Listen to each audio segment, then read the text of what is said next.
tango pe mikolele qui les signes ayaki kokutana peut école. Méfiez-vous, un message n'a pas de problème sur MPC. Méfiez-vous, j'ai dit Félix Aza Félin. Félix est très malin que vous les pensez. Félix Aza m'a bien collé quand même là, Joseph Kabila. Vous pouvez pas dire que Joseph Kabila Boumaka. Joseph Kabila Salak. Non, on peut savoir de quoi MCC. Bien sûr que Bazo y a. Mais, à mon avis, quand bon. Mais pas se méfier n'a pas. Ces petits garçons ne peuvent jamais donner des élections. Mais tant que vous avez un poste à Sensa, vous avez un costume mais avec Félix, ce n'est pas le cas. Maman, avec Félix, on a besoin. Méfiez-vous. Alors, vous avez sur poste. Et ça veut dire, après sur poste, il y a un bon bel euro. Au mérite à l'État, au moment où on a pas au saliboy. Il y a tout qui justice même que c'est un problème et puis rouler là maman la pour filer la route à la. Bienvenue fidèles internautes. Si binombo te bisika ni soto bizo me bino kolanda ngai Wilfred O'Brien na mokolo moi lelo ndenge kaka to mesana chaque jour kopesa ka bino ba information topé bolanda ka biso mosika bizo mi bino topé bino ba ibozali na République démocratique du Congo. Na pesi bino ba merci mingi topé ba bonne année na bino mbula esika mbula malamu na tombeli bino. Bon, on a plateau na biso ya mokolo moi lelo tozali wana pona moi analyse politique ya mokenga ina confrère na ngai Jeffer solamo mokema itali politique ya mboka na biso République démocratique du Congo. Mbote na yo mwana mboka Jeffer. Mbote mwana mboka Branel mbote na bato nyonso bazolanda biso ata ndengo toza pona kolobela bongo mboka na biso toza pona kosa bongo mise au point et makamzo na mboka na biso parce que nous n'avons que le Congo comme patrimoine naturel dans nos barons on zamba pesa biso. Si nous sommes des Congolais, ce n'est pas un fruit d'hasard. Nous avons dit pourquoi c'est que tout le monde Congo. Tous les noirs, certes, comme si tout le monde est Burkina Faso, tout le monde est au Sénégal, à Zanzibar, je ne sais pas moi-même. Nous avons dit que tout le monde est Congo, Mboka Simon Kimba, Okepa Vita, et papa Etienne Tshisekedi, des autres comme on a Félix Antoine Tshisekedi Chilombo, alias Béton. Merci beaucoup. Merci mingi ndeko Jeffer Karné na lobaki tokoso la biso na biso tokoso la bino pe baibozali libanda topé a na kati ya République démocratique du Congo bolanda biso na bokebi nyonso ndeko Jeffer to meka moke kosola to monaki bongo mwana mboka bati lukwe bazalaki nommé informateur oyo lukamaki pendant temps mingi to monaki bongo tata ekolo Félix Antoine Tshisekedi asilaki bongo na ko nommé comme informateur. Pourquoi Kakamona Mboka bati Lukwebo? Merci beaucoup. Pourquoi Kakamona Mboka bati Lukwebo? Il faudrait quand même qu'on se le dise. Bati Lukwebo na regroupement na FDC allié. Azalaki Bongo deuxième force. Il y a composante, il y a 4, il y a FCC. Donc de bati Lukwebo azalaki la majorité il y a des députés au Sénat qui non le FCC parti au yuto regroupement et bomi mboka na biso bazo makasi o bazwa ki wana pona ko malelo ba institution ya mboka na biso et vu que FCC ezali regroupement ya ba hypocrite FCC ezali regroupement ba égoïste FCC ezali regroupement ya be batala kaka ba intérêt ya bango na ba batala kaka intérêt ya autorité morale tout servir dans autorité morale plutôt que tout servir pays tout servir les grands électeurs donc peuple ou appelle ça biso mandat ya ko vendre liboso tout ya ko vendre dans différents postes pour gérer la chose publique.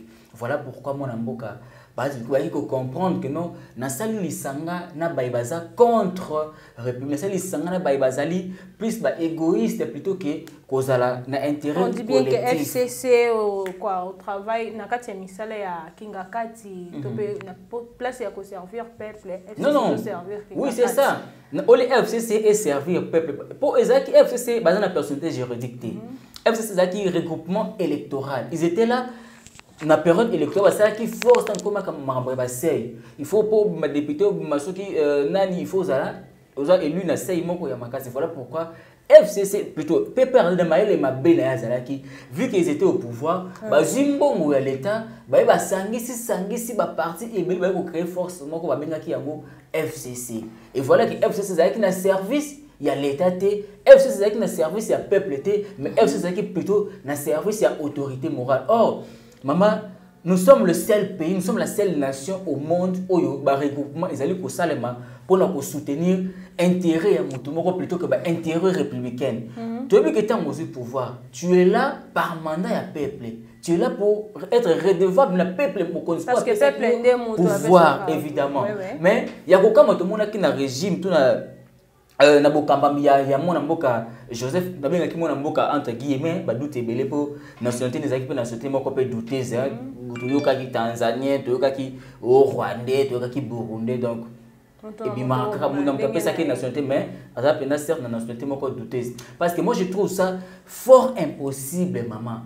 Comment yo papa mo bimba na kati ndako va na salon vous allez côté la étendue qui vous allez côté la télévision na yo mais na chambre vous allez ko kabana vous allez ko boma vous allez ko yoka kino voisin moko à côté na ndenge ya fenêtre azali ko massacrer bana na kati ya chambre non na ose un dernier ministre na la kisa makasi na nga ki mobali non.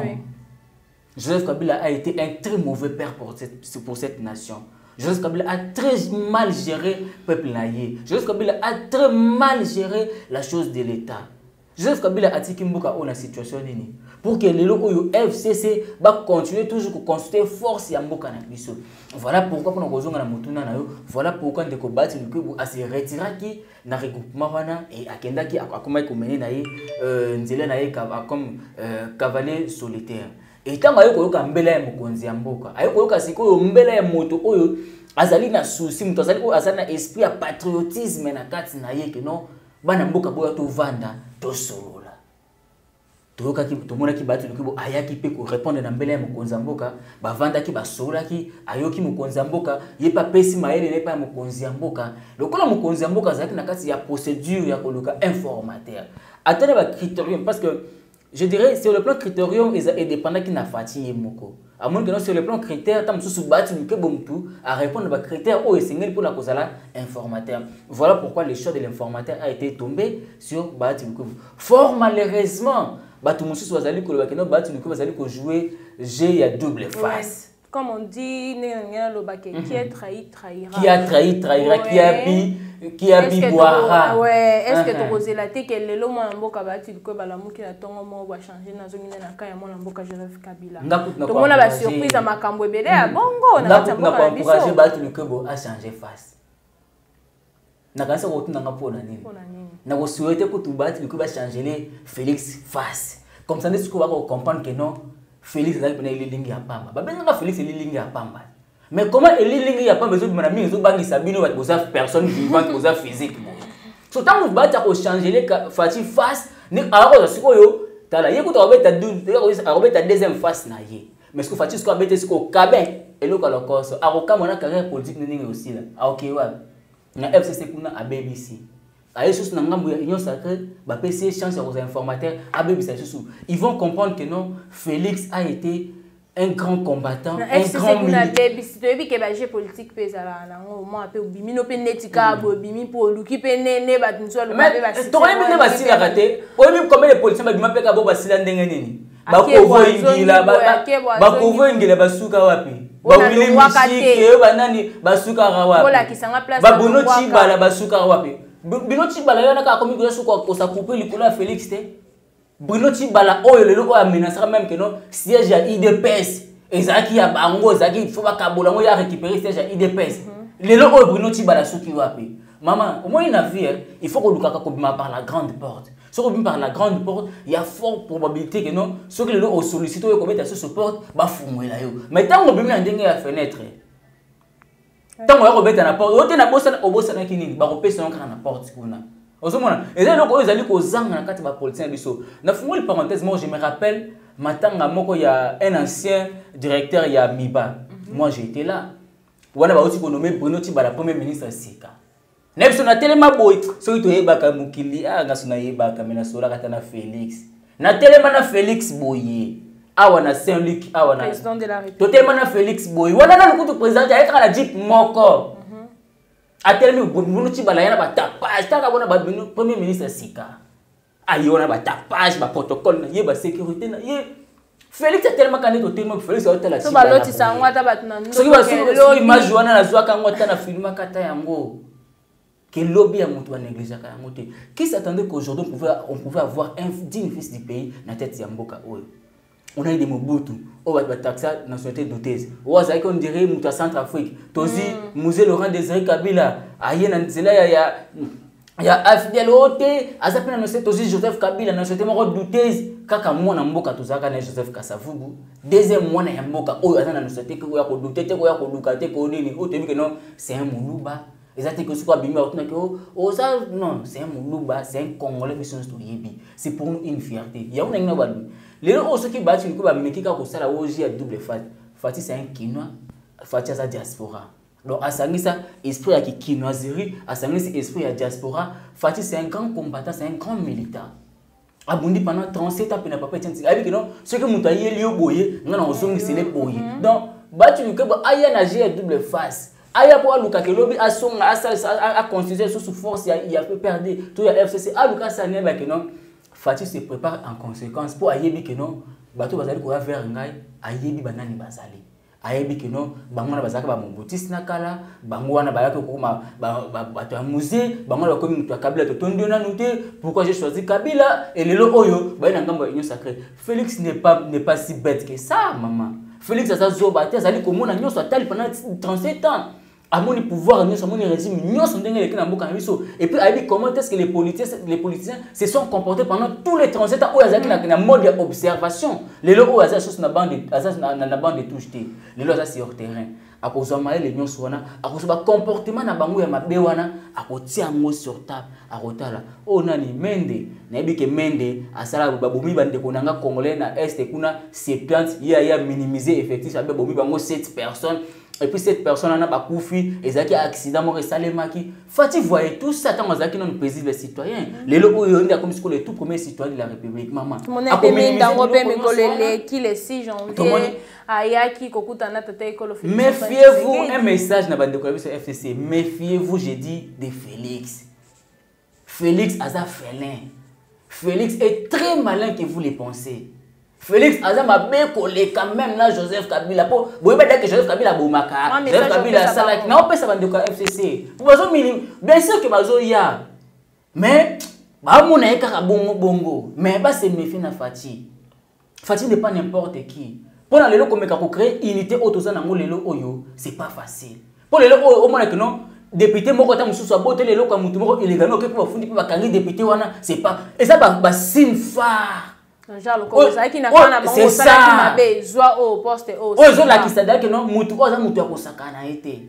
Tant vous comment non directeur à cabinet na tant vous lelo oyo ba faire toyoka to doit ko yoka kutu te ba bukanga lonzo ba IGF to ba IGF zakana buka oyo grâce ya Fati lelo oyo ba biloko ba se faire surface mutu bon za mutu ya ko sakana été mutu ko négliger boya pena Fati. Vous avez les mêmes nyonso ou carrément changer complètement votre manière de voir les choses, changer complètement votre vision de gérer le pays. Ce qui vous bombi kaka bizale liwana que non toye to pesi elongi ya même nzoka na kati ya mitemo boza bankoi ka ba kopesa nga poste na tondi na vimbani olenga nkoya abenga Joseph Kabila ces petits garçons ne peuvent jamais nous donner des élections mais ta bazoka olenga nkoya pesi ka poste à 500 oka olenga nkoya lobaka lisusu ako motala ba costume motala ba mutuka avandi mais avec Félix ce n'est pas le cas. Maman, avec Félix, on a dit méfiez-vous. Alors, moi, si on appelle sur poste, et ça veut dire, appelle sur poste, mais c'est un bon bel logo, mon robot. Au Mexique, quand on dit bon à l'État, on va faire que ton rapport au saliboy. Il y a pour tout. Justice, nous devons s'imprégner, et puis, on est là, ah, maman, la coufi Kabila, vous êtes bien. Toi, il va la Kabila, toi, il y a la Kabila, bah, aussi, quand même, on a dit que bon mboka, et ça, bon mboka, na biso, oui. Ils ne sont pas plus congolais que Bisso. Mais dans un spécial congolais pour les caillotés. Nemi moulin dans un spécial congolais pour les caillotés. To nani muyibi Félix Tabange Nyumbi n'est pas plus congolais, il n'est pas super congolais que Ngai, to super congolais que diaspora Zolanda Bisso. Maman, Bisso tout ça na droit. Ya kozwa mabele ya Congo ya ko bénéficier nango ya kolona pe masangu na ozipe osalipe oke oteki yango ozipe bongo tina poche Congo ezali lupango ya papa na yo ezali pango ya papa na nga ezali pango ya papa ya muto Zolanda biso mais ba komisa ngo dire Congo ezali bien privé na bango. Voilà pourquoi na style na bango mabe ya ko gérer mboka bazali nso lukaki non Kabila azonga na bokonzi oyo po Kabila a favorisaki égoïsme na kati ya mboka na biso. Kabila a favorisaki esprit wana ya no beta mutu osala le côté non tout ça sous na poste ya bloc wana te.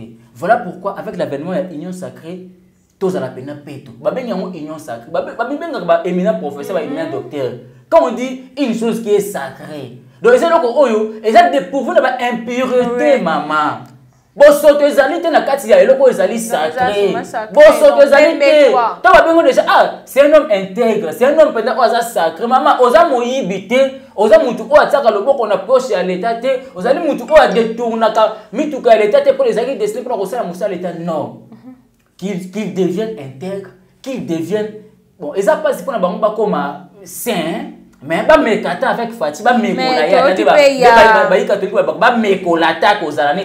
a quelques personnalités oh bazaki désigné pour na assister formateur na mission na ye batangi neti kombo ya na Kasai tozali na Sami Badibanga na Équateur tozali na Jean Bertrand Ewanga et na Rémi Massamba zali na Bandundu Congo Central tomoni Dani Mbanza azaki dessiné pour un espace il y a Soilone et Soilophone et Gentini Ngobila pour l'espace des Lingalaphone. Pour ça, tu le banine. Bon, pour ça, voilà, déjà, et là, il y a bon pour comprendre que non, Félix, c'est un vrai Kinois, c'est un vrai bouliste. En ce moment, avec que non, le Congo est vaste. Tous on a différents coins linguistiques dans le Canada. Côté Moussou, Bata Bandundu, Bata Congo, côté Moussou, Swahili, côté Moussou, Baluba, côté. Qu'est-ce qu'il faut faire? Copé Sakara Bati Moko charge boyer et aux arango bien oui, à la compétence. Mais dans la place Moussou sur le Sengaye, il faut qu'on mette à moins dingue. Voilà pourquoi le chef de l'État n'a pas de idéologie, il a fait assister Bati Luke Bonabatonio sur Tangiwana. Tebi ki mwana mboka Sami Badibanga auzala kote ya bandeko na biso ya baluba wa wana mususu wana auzala kote ya bandeko na biso ya espace ya ilophone na ndinga ndinga Kiswahili bo pour na se faire comprendre pour nous sans nini kokende koluka majorité ayeba est-ce que majorité est changé quand majorité est basée to majorité etikali kaka na ngambo ya bayebaza contre république ngana koluba boy soki lelo oyo majorité ya Kabila et garder kaka constance na yango to garder standing na yango maman ngai na kozana ko sabatanga yeso Congo ya ba député wana nyonso o ba garder constance na bango pene ya Kabila bazadi nya ko vanda su na mboko to bazadi nya ko gérer ata lisusu te wana siko to luka Fati aluka sikoyo a utilisé ba prérogative na nyonso tant que chef de l'État à dissoudre parlement wana parce que comment bino ba ko luka garder constance na ngambo ya bato bazali ko sala mabe na etuluko ya bato maman. C'est quel pays? C'est quel pays où vous regardez constance na ngambu ya mabe, vous regardez constance na mupanzi ba to azali kosala mabe contre tout un peuple. Tout ça na mboka nini? Voilà pourquoi que na occasion mala mango s'est présenté pour na bango. Ba changer ngambu, ba Félix na baki yango qui ne se sentent pas trahis. Exactement, on va parti politique, mon boye, bah il a UDPS. Non, non, non, non, Fatia le biango. Ne vous sentez pas trahi, bah que non, ah, n'est mo konzambo ka kolo babongo. Oui, quelque part, peut-être monsieur na personnellement qui a ma bé chef l'état kolo babongo te, on dirait, il y a beaucoup de qu'on se reprocher, ne loko boye, on dirait qu'il y a kolo baboye, tout comme ça. Mais elle moko peso total yango, c'est parce que Félix a tout ça là. Félix c'est un combattant, c'est un militant. Alors c'est la politique tactique des jeux, il y a terrain. Avec non, mutusuka tiki likabuba yeboye, bakolobaki a trahir. Mais ce qui otiki likamuna ngambu wana oye na ngambu opona intérêt ya mboka eza na ngo trahison te. Je me rappelle Abraham Lincoln la loba ya ngo décision moko ezami na kati ya inconstitutionnalité, ce que ezali pona intérêt ya mboka et là taka forme constitutionnelle donc et soit ka pureté moko boye. Nako pese exemple. Nestant ndenge bandeko na biso bandeko te plutôt. Mais ça va Rwandais oyo ba bilongi tsala soki ndenge bazwa ko bomisa ba ndeko na biso ya mboka o soki lelo fait ça c'est décidé pour a frapper bango ezali sumute pour y peut-être que père azo luka nini protection pe ya bana na ye protection ya lupangu na oyo ezali Congo ezali mabete donc voilà pourquoi na bana ba ndeko wana ne vous sentez pas gêné, c'est pas que vous avez quitté un parti politique pour adhérer à un autre et ça juste non bolongo na ngambo ya ba ini ya mboka. Bolonga na ngambo ya batu ba créer ba atrocité ebele na kati ya mboka pona kwa na ngambo ya bakanga ya batu bali ko réparer. Ils ont dirigé le pays na kati ya ba atrocité, ils ont tué. Voilà que occasion yami boya bolukata. Bo ça la répatance peut-être. bosala ta musu réconciliation ba ndeko na biso parce que bato FCC c'est comme si les gens comprennent mal cette union sacrée parce que tout le monde a ti siko bato ba ya kaka.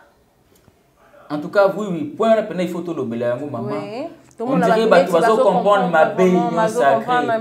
Tu vas union sacrée, ils partage des gâteaux, union sacrée, et place moko ya ko se sécuriser, union sacrée, place moko il y a ko protéger ba bien na yo, union sacrée, place moko et ko épargner na ba poursuite juridique judiciaire. Non, ce n'est pas ça. Est-ce que tozo monango, union sacrée zali nini? Ndaka kabila lobaki kino na salisi FCC nazo luka bato ba koya poto boma Congo ndenge mo pe Félix sali union sacrée na sali union sacrée nazo luka bato ba koya na mayele poto tonga Congo poto bongisa Congo ozomona c'est deux choses différentes boyete pona ko omoni mutaka pona ko boma ba pesa ke ba munition nyonso sengeli na ye ba ko pesa mandoki c'est comme si bazo ya na idée moko que na yé pona se laver na ba na se laver na iba na pona na commander si camarade to bi muninga la mon peut permettre nga na moi na moi tant moi na la moi non union sacrée ndenge nga na comprendre ya ndenge na comprendre ki yango ezaki mbela o mokonza mboka benga ki to sala réconciliation reconstruction repentance pour qu'ensemble tout revaloriser les sous Congo tout tia biso so boanya maile biso esika moko to zongisa ezalaki appel au patriotisme. C'était ça d'ailleurs l'idée phare ya chef de l'État, appel au patriotisme. Yango moni Jean-Pierre Bemba tanga bimaka lobi je suis prêt pour un dialogue entre Congolais. Et ça par rapport à la compréhension de Jean-Pierre Bemba. Donc il avait compris ndenge mokonanga et puis ndenge mokona Félix alias Béton. Pour dire que mokonza moko azana posa ba vrai patriote. Mokonza moko na posa to sala retour ya Kibomoto. Parce que bandeko ba dirisa Kimboka, ils ont manqué à cette Kibomoto la classe professeur a coupé sa cours, posa 50 mais moi tant mususu 20 ba comprendre.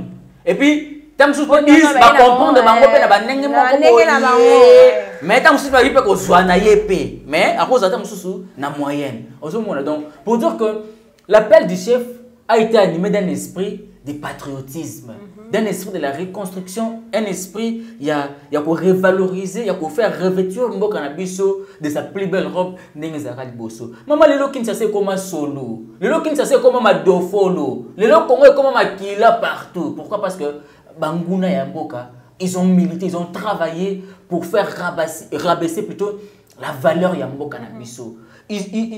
Et comme la biso sonia ko que non je suis congolais. Et comme biso même na sonia ko tout à fait que non je suis de la République démocratique du Congo. Et comme la biso soni, mais le oyo au moins avec l'avènement état de droit to comme à moi l'olenda ko tout à fait non les peuples d'abord. Les lots sont tous au non, je suis congolais. Ah, les Congolais de l'état de droit, du peuple d'abord. C'est ça la fierté. Vraiment. Merci beaucoup. Nina makambo ya Roger Lumbala, il y a Union Sacrée, tout le monde qui peut mon amboka Roger Lumbala avant qu'il y a kangama, tout le monde qui est paya qui n'a pas dit Union Sacrée. Et après ça, quelques temps, tu as mon amboka Roger Lumbala kangami. Tu éviter pour n'abattre sous souper bazolo baker Roger Lumbala paya qui wana kanisa qui sokaye wana kata Union Sacrée à kokangama te to aza laver na ba péché na ye makambo nyonso to eza contre ye pour na loi bani à kokangama te. Ça, maman, la liste est longue. Et belé bat bakanisa ki bon. Et belé bat bakanisa ki non Félix a ko protéger bango na mabena bango oyo basala. Bat belé bakanisa ki Félix a ko protéger bango na sima ya état ya plutôt ya union sacrée. Bat belé bakanisa ki yango. Ezali Félix te muta kangisi Roger Lumbala. Ezali Félix te muta ko kangisa la mère Mende. Ezali Félix te muta ko kangisa Joseph Kabila. Ezali Félix te muta ko kangisa ba Alexis Tambouimba. Non. Ezali ba atrocité oyo basala. Ba mabe oyo basala pendant que ndako sala yango ba tu bazala ipe ko mona. Ba voisin pe bandai ko sala nini ko mona. Ozomona kaka ba voisin bandai ko tata yo ozali ko sala mabe pa ya bana ba kepi ba saisir pe l'état ozali pe compétent de maman. Ezala ka bongo. Oh, so bazako kanga mutu pona non assistance des personnes à danger. Voisin boyno ba kanga epeta na kamba bonga. Oh, maintenant zali comment dire bazali ko sala mabe na kati ya mboka. Oh, bazali ko bomba ba tongo midi pourquoi? Ba comme ici Congo on dirait boucherie, ba comme ici Congolais on dirait mosuni. Oh ya malamu pona ko tia na kati so ya ba beefsteak na bango so kati ya biloko na bango. Maman. Les lots aussi va gagner Roger Lumbala. Moi personnellement je ne peux que me réjouir maman. Il faut tout se payer là. Yo kasi congolais on est ko violer kuna za ka cousine na yo. Ça nièce na yo maman. Congolais on est ko kata ta mususu sexe na ya ki mobali. Azali ndeko na mobali azali cousin na yo azali ta mususu neveu na yo. Yo kasi ki tango azali ko sala bongo ezali na bato azali ko mona non. Pour dire que bato batika ko comprendre union sacrée ezali on dirait ndako o ezali ko protéger bango na mabeba sala non. Ezali na bureau mobimba ya commissariat ya droit de l'homme bazali kolanda biloko wana bazali kota ba atrocité nyonso bazali ko salema na ba commanditaire na ba exécutant na ba nyonso bazali ko pesa ba mot d'ordre na ba bazali ko financer voire même ba atrocité salema ki na mboka na biso bango nyonso ba kokende liste ezali molai bande ko mende to banani ba kanisa que non état de droit zali on dirait batem bazali ko pesa ba batem ba kotisie tu ba bimise a komi peto non mabe nyonso basalaki communauté internationale bazali na pona kotala justice kosalema pona mutu nyonso. Ok, merci mingi mwana mboka Jeffer. Merci na bande ko balandi to komi vraiment na suka ya masolo na biso mena kotika bongo te sonke mwana mboka Jeffer a loba tope loba moko na émission na biso mokolo mwa lelo. En tout cas merci beaucoup maman pona honneur au pesinga ko na plateau no to solo makambo za mboka na biso. Merci pena équipe na yo na mona sima kuna Junior Tankoye et Maïli Maïla Musala. Merci. Message ya suka na kopesa kaka na ba congolais nyonso bolingo ya mboka. Tout ce que ça carte na biso esprit patriotique maman. Tout ce que patriotisme na kati na biso. So ko zana oza un vrai patriote maman o ko lingate ko détourner mbongo zaki censé ko tam ko boaka pont pour te masango le ngana kasa ko matina ko na Kinshasa ko mati wapi non o ko sala ya ngote. Tozongi sakati na biso bolingo ya mboka wana ndenge eluka mepa ya tata Simon Kimbangu manki mpa vita le fait Etienne Tshisekedi wa Mulumba ba militaire ba bundaki poete kimia ezonga na mboka na biso pour que congolais azwa lokumu na ya kozala congolais mais tozana mboka oyo yango moko zana plus de 60% ya ressources naturelles on nzamba tia na kati ya mokili oyo elonga te ndenge bato balobaka mais pourquoi biso tozali ko demeurer un peuple pauvre pourquoi tozali ko demeurer pour na komilata tina yo na maki ya pamba ekoma lex nyonso pona nini tobungisaki kibomoto ya bo congolais tobungisaki esprit ya ki patriotisme tozongisa yango tozana sima tata mokonzi ko na biso Félix ko zali congolais asana bolingo ya mboka na biso pour qu'ensemble totombola Congo na biso tolatsa mo elamba oyo Kabila na ba nyamulenge na banani batobola ki to batiaki ona makila en tout cas na tondi botondi mingi tolobela mboka na biso Congo ezali patrimoine naturel oyo nzamba pesa biso on n'a pas forcé ya kozala ba congolais toza ba congolais pour nzamba sala biso grâce wana merci mingi na mosaki toko salaka pona ko pesa kabino ba image to pe ba information ya malamu ko zwa bino na bandafu na bino bisika nyonso to bozali kolanda bino ezali kingai bongo wabino Wilfried O'Brien na mwana mboka Jeffer nde tobetaki masolo na mokolo mwa lelo tokutani bongo na mikolo ezali koya merci mingi kobosana te ko s'abonner to pe ko like to pe ko commenter ba vidéo na biso pe ba bonane na bino nyonso to tokutani bongo na mikolo ezali koya merci à toi mwana mboka Jeffer maman au président merci